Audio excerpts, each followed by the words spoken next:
Hi, this is Pronunciation Meg, and it's St. Patrick's Day, March 17th. You can see I'm wearing my green, and I just got back from Houston, so I'm ready to upload some more videos. I wanted to address some of your emails and questions before I move on. Big shout out to Timothy Jesus and Jocko Farmer and others who have sent me very supportive messages and very kind emails about what I've been doing here. I really do appreciate it.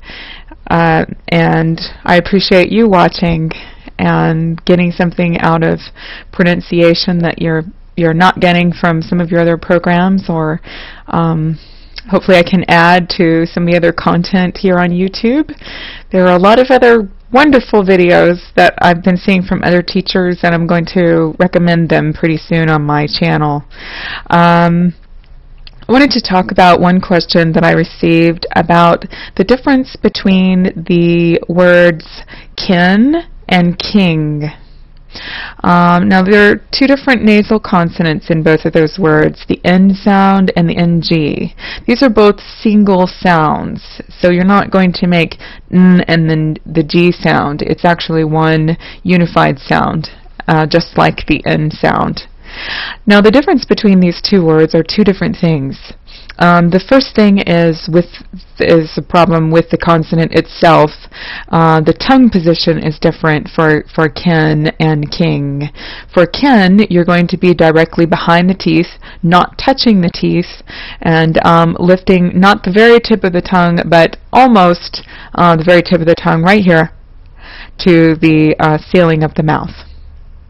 Now for the NG sound, you're going to lift the tongue to the same position that you do for the K sound.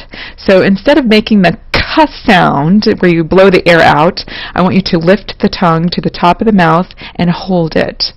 Alright, let's try it. N versus N. Now the second problem, or it's not really a problem, but difference between these two sounds is that the more you move your tongue back in the mouth, the more you're going to increase the vibrations and the air in the nasal passages. So for the N sound, you're letting some air out the front of the mouth, but when you say N, that's further back, so you're stopping the air earlier on and actually increasing the vibrations out the nose.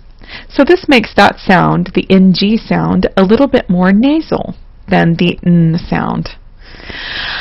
Now, in every language, you have what I like to call kind of bleeding of sounds, or blending of sounds. And in English, one thing that happens is the nasalization of the vowel that comes before a nasal consonant. Now, the I sound in the word kit is a pure I. The I sound in the word kin is a nasal I, or an I sound. But as you say the word king, it's even worse. Instead of an I or an I, we have a I sound, or king. Did you hear the difference? Now this is because of the degrees of nasality of the nasal consonants. So when you listen to the words kin and king, don't listen necessarily for the consonant, but focus on the vowel sound. And practice making vowel sounds with the air coming out your nose and making some vibrations. So, I. Alright? That's all for now. Thank you so much for your comments. I look forward to more questions, and I'm going to make you some more videos.